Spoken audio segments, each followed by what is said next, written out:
What is going on, my family? Your boy Demetrius is back with another classic Tekken 8 video. Here we are going to talk about the Tekken 8 ranked character popularity usage. So basically this is volume 3 because I did a couple of other ones in the past. So it practically, almost like every patch note, they come out with these, you feel what I'm saying? And the character usage rank popularities, there's been a big shakeup. It's a big shakeup this time around.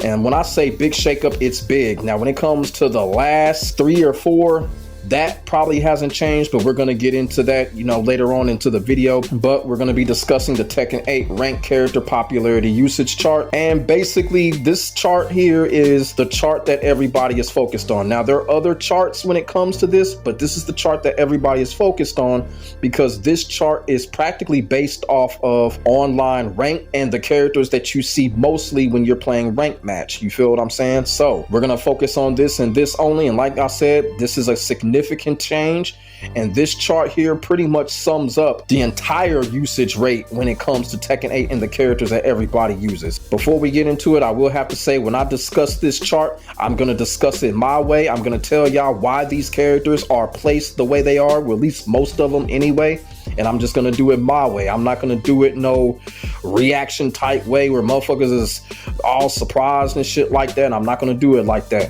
I'm going to give it to y'all straight up the middle. I'm going to tell it how it is. And you know what? I'm going to be my usual self when it comes to explaining a lot of these characters and why they're placed the way they placed, with a little bit of savagery in the middle of it. Y'all feel what I'm saying? So we're going to get into it right now. So first we are going to look at the first 10 or 12 or so. Like I said, man, it is completely different from what we did last time. But we are going to start with number 1, the most used character when it comes to rank and popularity. And it's none other than, of course, Mr. Unga Bunga, Jin Kazama. So Jin has a 6.78% lead over everyone else. And as y'all know, everybody knows why Jin Kazama is the most used character. If you don't know why Jin Kazama is the most used character, I'm going to explain it. He's got some of the cheapest lows in the game, the down 2 and all that fucking shit. So, this was a no-brainer right there. We already knew Jin Kazama was going to be number 1. The last one I did when Eddie was number 1, I literally said that Jin Kazama was going to be number 1 the next time that they did it. And Jin Kazama is number 1. And like I said, with all the Unga Bunga stuff that he got going on, it's just people just can't help themselves with Jin Kazama. They love the Unga Bunga shit that he got. You know what I'm saying? As a matter of fact, I'm going to remind y'all of how Unga Bunga Jin Kazama is and the reason why he's the most played character. Check this out.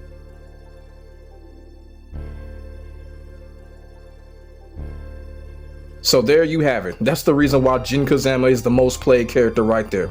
That 1+2, that is the most cheapest launch string in the fucking game. You can literally keep on fucking doing it. Jin players ought to be ashamed of themselves for that. For real. Namco ought to be ashamed of themselves for putting that cheap shit in there. That just don't make any sense. So we're going to go next to King. King 6.72%. I am kind of surprised, even though I thought King was going to be in the top 5. I didn't think King was going to be number 2. I did not have him ahead of Dragunov, you feel what I'm saying? But King is the most played character when it comes to, I guess, rank, when it comes to character usage overall. So like I said, I expected King to be in the top 5, but he is number 2. So that kind of right there, a little bit of a shocker that King is number 2. Then you got Kazuya coming in at number 3, 5.83%. Not surprised there. I've been going up against a lot of Kazuya players. We just see Kazuya everywhere. We see him on online rank, player match, everywhere. Kazuya's everywhere. So no surprise there. And then we got bitch ass Warong. Of course, he's gonna climb up, 5.32%. We already know why Warong is up there, number 4, button basher galore, all of that crap. The same old infinite flamingo bullshit. The shit just gets boring and tired, but Warong players, more power to y'all. Carried ass motherfuckers. There we go with Reina. Reina, another surprise. I did not think Reina would be in the top 5. I did not think Reina would be this high because of Lydia being released. I thought Lydia was really gonna edge her out. I thought people were actually going to switch to Lydia, but you know how it is when it comes to a lot of these Tekken characters. People be like, I want this character back, I want this character back, and it does not look like they're using the fucking character. It does not look like they're using Lydia. I have not seen Lydia really. I've seen her a couple of times. I have not seen Lydia. So people are sticking with Reina. So that just comes to show how people are begging for shit and they not eating what they begging for. Because the thing about it is, when your character is a new DLC character, there is no reason why that character should not be in the top 5. You feel what I'm saying? Lydia is far from it. And I'm gonna tell you something right now. When Heihachi gets released, you best believe he's either gonna be number 1 or the top 3 just because he's DLC. Lydia did not make that cut. So for all the people begging for Lydia, I don't know what happened, y'all. Hey, y'all need to start playing her because it don't make no sense. And as for Reina's gameplay, Reina is kind of like a pinball character. Y'all feel what I'm saying? The way that she bounces around and stuff like that. And, you know, people like that about her because that's kind of like the way that she can just set people up.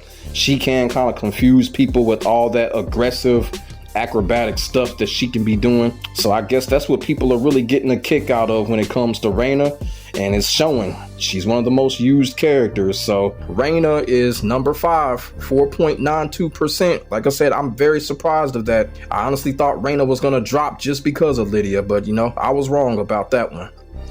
Dragunov, number 6. Now this is a big surprise. Dragunov is not in the top 5. All of the controversy going on with this character did not make the top 5. I am actually stunned of this. Now, when it comes to Dragunov, it might mean that the downfall may be starting. So the next time we have this, I expect Dragunov to drop a little bit, you know.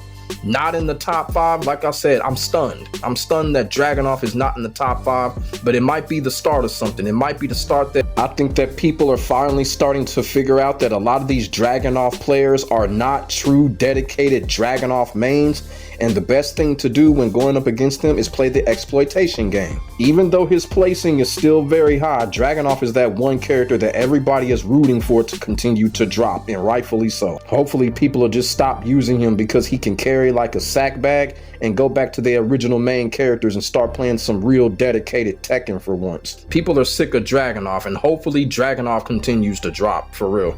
It's just getting to the point the character is just not fun to go up against. He's boring. It ain't a skill issue. The character is just completely boring and not fun to go up against. I'm dead serious. Brian Fury, don't give a fuck. Let's move on. So next is Law coming in at 4.26%. Practically, you know, Law practically has always been consistent, especially in Tekken 8 with all the things that Law got going on. Everybody knows about the overpowered nunchaku. It's still overpowered. One of the biggest things about Law, one of the biggest attractions. Then on top of that too, you know, Law has a dedicated player base. So Law is going to always be consistent when it comes to these character usage charts, especially now. You're not going to see a Law player that's not dedicated. Like I said, the dedicated player base of Law is standing out with the overpowered nunchaku and all that. Law also has an overpowered wall combo too. That wall combo he has, absolutely ridiculous. And you know what? Everything that Law has going on, it's helping him be in the top 10. And Law has been consistent throughout Tekken 8 when it comes to the character usage. He's always up there, and you know, it is what it is. Next we go to Steve Fox. Steve Fox is a big change because I do remember the last couple of times Steve Fox was actually pretty low. His percentage is raising. Now he is in the top 10 at 4.14%.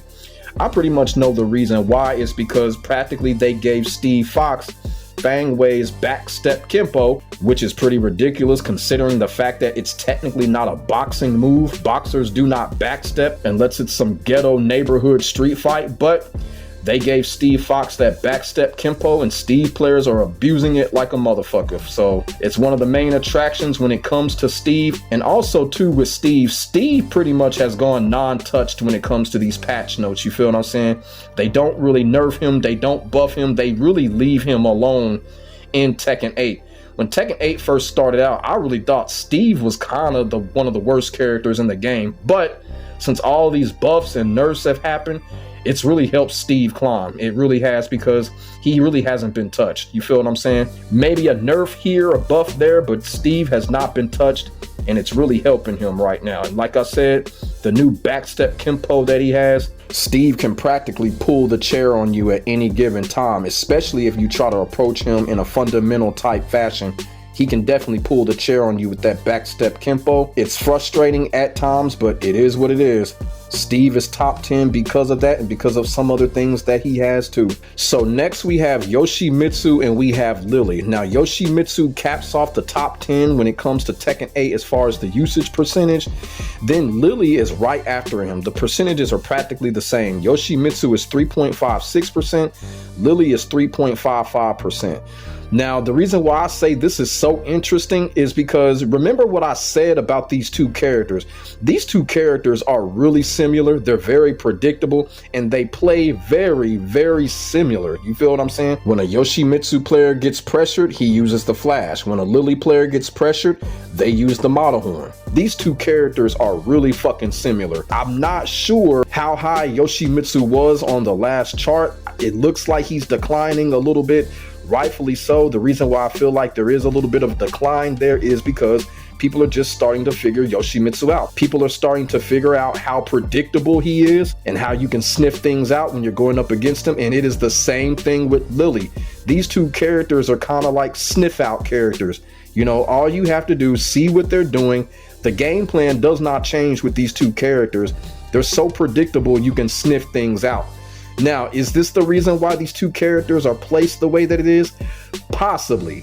Now, when it comes to Lily, you know, Lily is such an awkward character when it comes to these usage charts. Where she's placed at now, I understand. If she was placed higher than this, it wouldn't surprise me. If she was placed lower than this, it wouldn't surprise me. Y'all feel what I'm saying? But as of right now, she's number 11 when it comes to the usage rate. But that could change. Lily could be at the bottom or she could be at the top next time. That's just how Lily is. But when it comes to her and Yoshimitsu both, I just kind of find it very interesting that these two characters have the same percentages practically.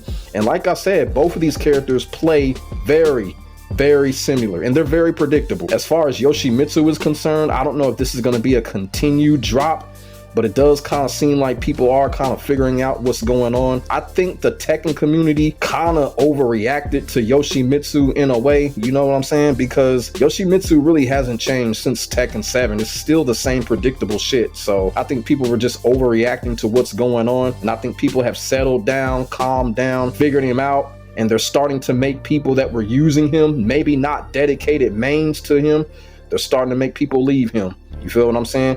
Because right now, as we get into season 2 or whatever, you're gonna start to see just more of the dedicated people playing these characters. If you are a Yoshimitsu dedicated person, you're gonna start seeing more dedicated Yoshimitsu players. You're not gonna start seeing players that just want some cheap wins, cheap tournament wins and shit like that anymore.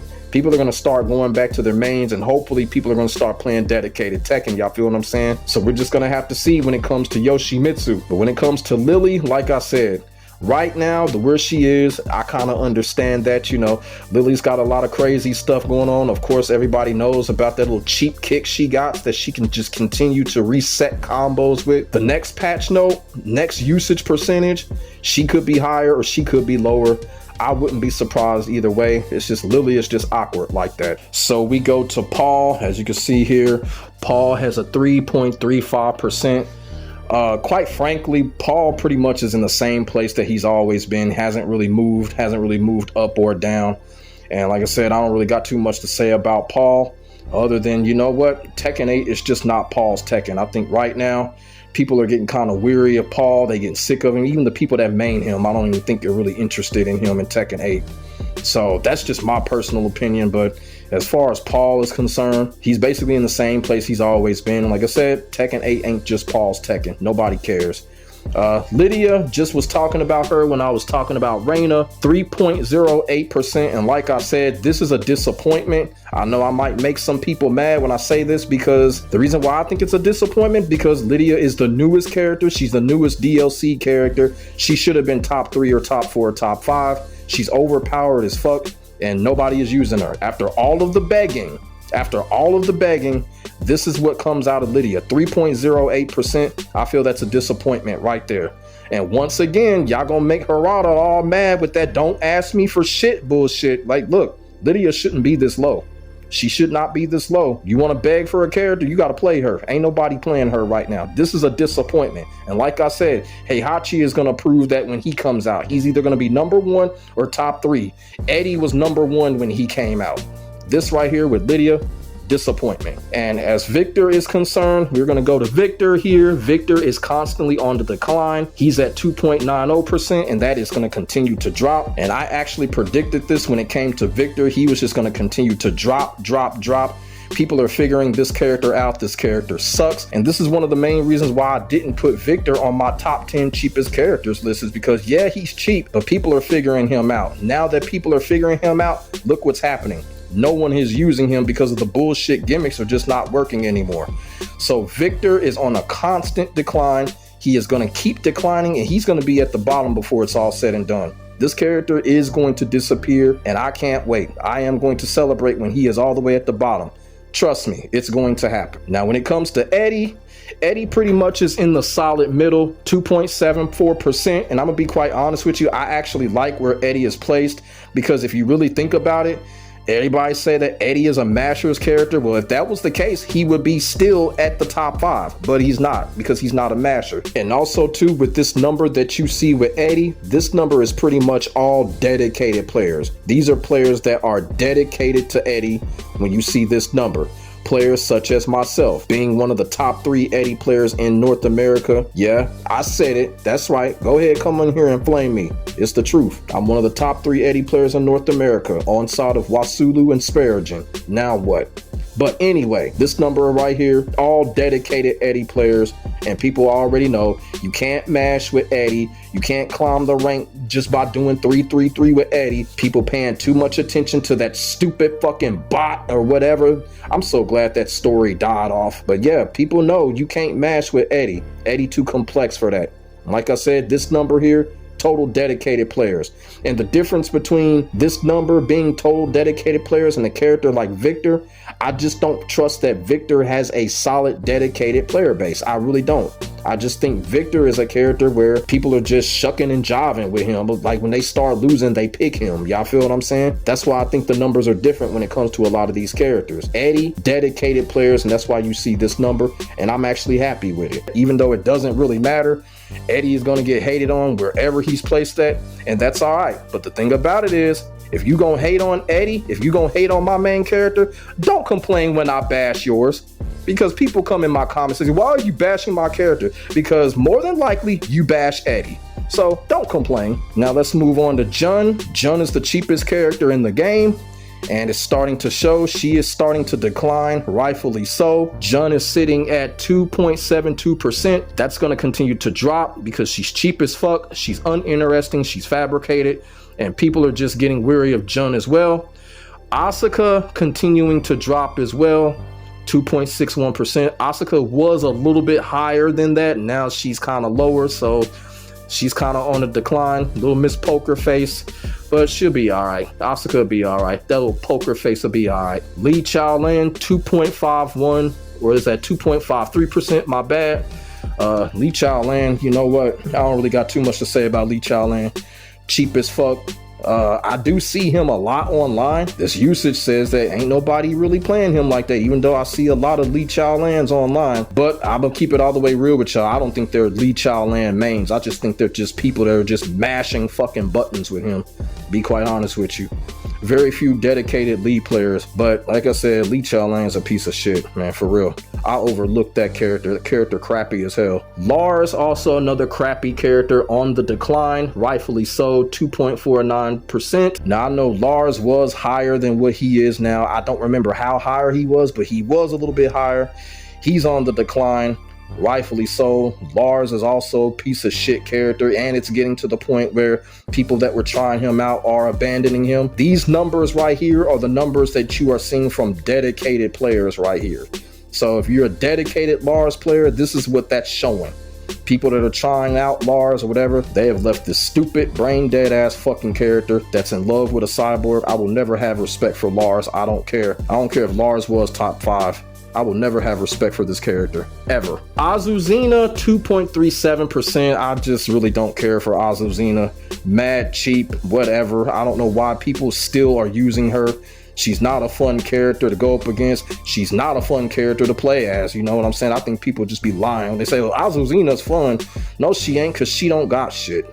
So 2.37%, whatever. Azucena, let's move on. Devil Jin, don't give a fuck. Let's move on. Alyssa, 2.26%. Big cheap ass stupid bitch. Let's just move on. I'm not going to talk about Alyssa. Alyssa's cheap as fuck. Nina Williams, 2.25%. And you know, it's like this every Tekken game with Nina Williams. It was like this in Tekken 7. Just people are just not going nowhere near Nina Williams. Nina Williams, another character where only dedicated players are playing with her. And this also kind of shows how great Arslan Ash truly is. All the winning that he's doing with Nina Williams, people are still not daring to try her, even though they see a pro player using her. So it shows how great Arslan Ash is. But when it comes to Nina Williams, 2.25%, totally dedicated players right there. No one is going nowhere near her to even try her out. Feel what I'm saying? But it is what it is. Ling Xiaoyu, 1.93%. And as I keep telling people, Ling Xiaoyu ain't all that. She really ain't all that. A lot of people complained about her earlier on in Tekken 8. She's not all that. Not a lot of people use her. And to be quite honest with you, I don't really see her a lot online. I see her every now and then sparingly, but don't really see Ling Xiaoyu too much, you know. People are complaining about Ling Xiaoyu. It's just overrated. The complaining was overrated with Ling Xiaoyu. She is not all that. 1.93% for her. Fang Wei on the constant decline, 1.83%. I wonder how much Knee's Twitter statement had a lot to do with that. Fang Wei is on the decline. It is what it is. Don't really got too much to say about that. Jack, 1.53%. That's pretty much typical of Jack. I don't expect Jack to move anywhere. I don't expect him to go any lower or higher. That's just how Jack is. Leo, big stupid ass Leo, 1.50%. And you know, right here, I'm going to go on record by saying nobody uses Leo. Nobody cares. Leo should have not been on the Tekken 8 base roster. I stand by that. And whenever there's a Tekken 9 release in the future, Leo should not be on that fucking base roster. Nobody likes this fucking character. Nobody cares. Nobody cares about Leo. I keep telling you, I was right. Claudio, 1.46%. Claudio never strikes me of having a dedicated player base anyway, so let's move on. Uncle Leroy, 1.29%. So basically, Bandai Namco's sabotage of Uncle Leroy from Tekken 7 is continuing to show in Tekken 8. Frame Whisperer said it best. Namco literally sabotaged Leroy at the beginning of Tekken 7, and it's showing, and I don't think they can recover from it. But I will continue to use Uncle Leroy through and through. No doubt about it. Raven, 1.25%. Still at the bottom. Bring back Master Raven. That's what they need to do. Go ahead and bring her back, because nobody gives two fucks about the original Raven. Kuma, 1.20%. Pretty much the same as last time. Shaheen, 0.87%. Once again, Shaheen, bottom 3. And this ought to be a little indicator to Harada. Do not put Shaheen in the base roster in the next Tekken game, because nobody cares. Harada doing all that lying. Oh, Shaheen is successful. No, he's not. No, he's not. 0.78%. That is not successful in my book. Sorry. Zafina, 0.84%. I used to feel bad for Zafina, but she's so fucking cheap. I'm actually glad she's at the bottom. And then, of course, you got Panda. That's always going to be at the bottom, 0.37%. Harada going to have to do something about Panda, but we already know the Bears are going to be in the next Tekken game base roster. But so there you have it. That is the Tekken 8 character rank popularity chart. And as I said, there were some big changes in this chart, except for the bottom 3. The bottom 3 is still the same, and it is absolutely pathetic. Shaheen, Zafina, and Panda. I'm telling you, like I said, Harada is going to have to take a look at that. They are going to have to change some things with those 3 characters, because it's just not working. With Shaheen, it's just not working. With Panda, it's just not working. But, you know, they ain't gonna touch Panda. But that is the chart for y'all. And the way that I explained this, I feel like this is the reason why people are either using these characters a lot or not using these characters a lot, or why the percentages are the way that they are. And as I said before, there were other charts, but this is the chart right here that everyone is focused on, because this is the main chart. So let me know what y'all think in the comment section below about the Tekken 8 rank popularity character chart. Let me know y'all thoughts and y'all feelings about it. We could definitely get a conversation started. Make sure y'all like, comment, and subscribe to your boy for the hottest Tekken 8 action on the internet, period. My name is Demetrius. I will get back at you in the next video. God bless. Stay safe. I am out. Peace.